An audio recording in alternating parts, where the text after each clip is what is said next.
Today I'm here to briefly talk through some different types of argument that we have outlined on our textbook. As is always with argument, you are probably never going to write exclusively, specifically in any of these argument types.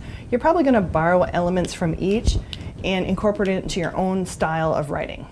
But I'm going to talk about these different types of argument today mainly because you're going to hear them come up in future classes, and I want you to understand what each of them actually means and how they all connect and are different from one another. So they all have the same idea of structure: an introduction, a body, and a conclusion. And I'm going to try to spell these out using that kind of format so you can see the similarities and differences. So first off, let's start with classical. If you're in our textbook, this is page 408. So classical, in our introduction,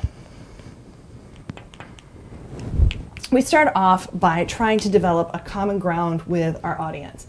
We're talking about developing our credibility and making our claim and our thesis right here in our introduction.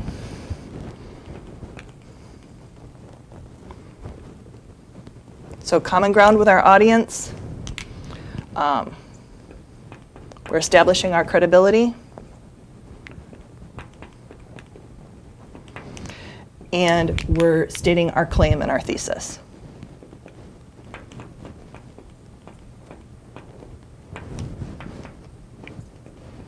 In the body paragraphs of our argument, we're going to give the background on the issue that we're arguing. We're going to give our evidence and our reasoning.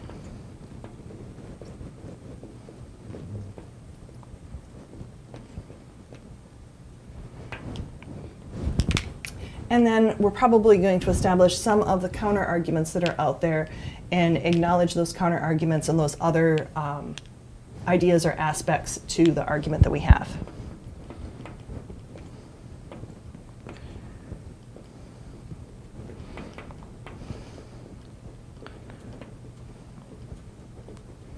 So acknowledging our counter arguments. So in our conclusion, just go to C-O-N-C, you know that means conclusion. We're going to give some summary. We're going to do some kind of an action plan or give that command of this is what we need to do. Now that we know all of these things here, this is our action plan. This is our action. This is what we're going to do because of all of this.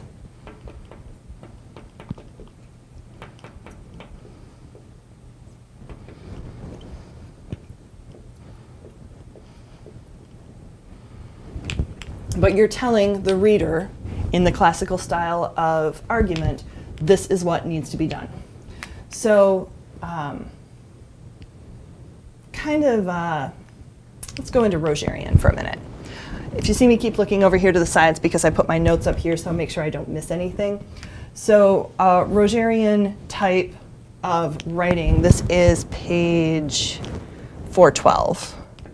I do kind of hop around a little bit. You're going to see that Rogerian and Invitational have some commonalities, and Toulmin and Classical have some commonalities before this is all said and done. But let me get into Rogerian first. So in our intro, we're going to talk about all the various viewpoints.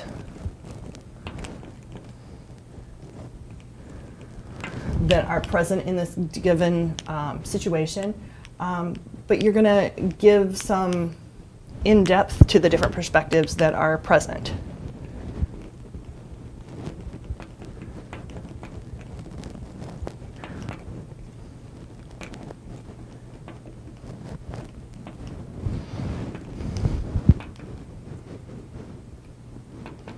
In the body of a Rogerian argument, you're going to give a review of all of those different positions with kind of the reasoning and the evidence for each.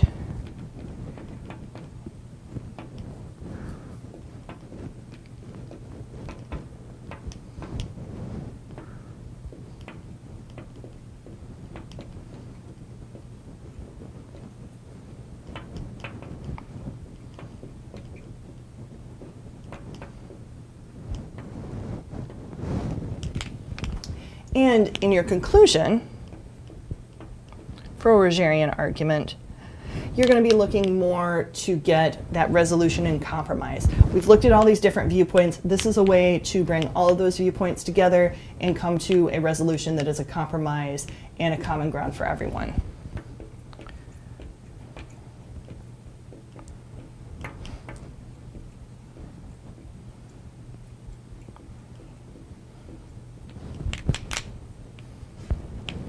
So if we're talking about different arguments, the thing that makes Rogerian arguments kind of unique is that your claim, instead of being up in your introduction, it's down here in your conclusion. So Toulmin. Toulmin is similar to classic, has obviously its differences as well, but has some similarities to the classical model. This is page 410 in our textbook. Your introduction has your claims and your qualifiers. So you're stating what your position is, and you're stating the circumstances of which it does and does not apply.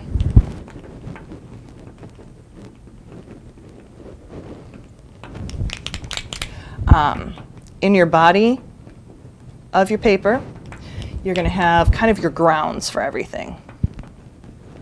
So here's your evidence, your reasoning, your warrants, your assumptions, kind of your backing or your supports, so to speak.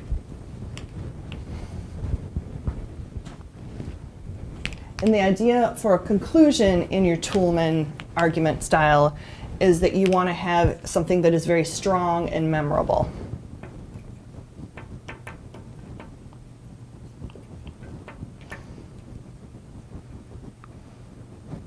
Much like the command over here, you want to leave your audience with something really memorable that makes them motivated to take the action that you're trying to convince them to take.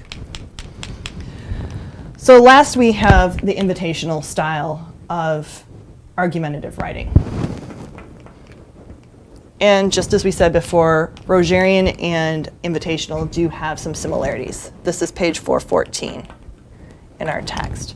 So our intro and invitational, we present our topics in various positions. So much like Rogerian, we're acknowledging the different positions and the different possibilities that exist for ways to address our argument or our problem.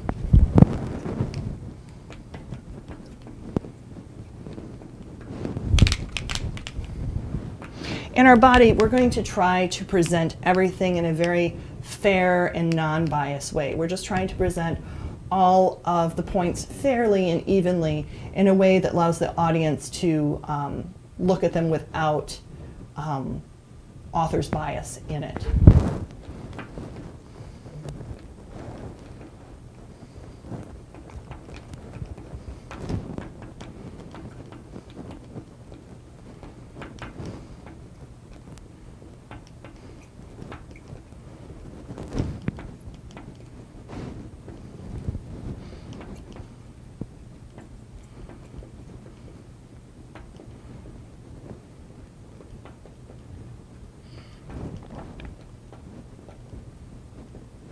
So when we're talking about the supporting factors, supporting details for an argument, invitational in particular uses a lot of quotes and narratives of evidence, which is acknowledging the fact that different points of view come from different people's experiences. So we can pull all of these different pieces together and present them in a non-biased way and say, these are each of these individuals' experiences, and allow the reader to kind of make, develop an understanding of the different points of view present.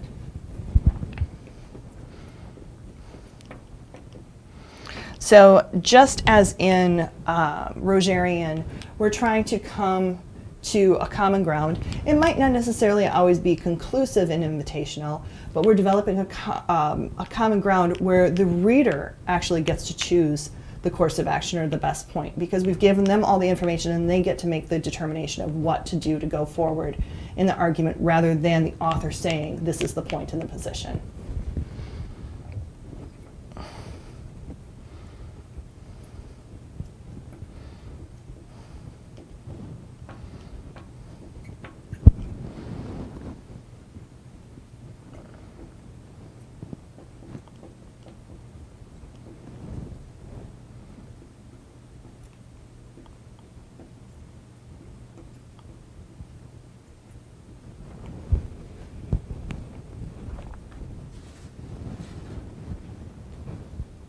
give you a minute to look over those different pieces.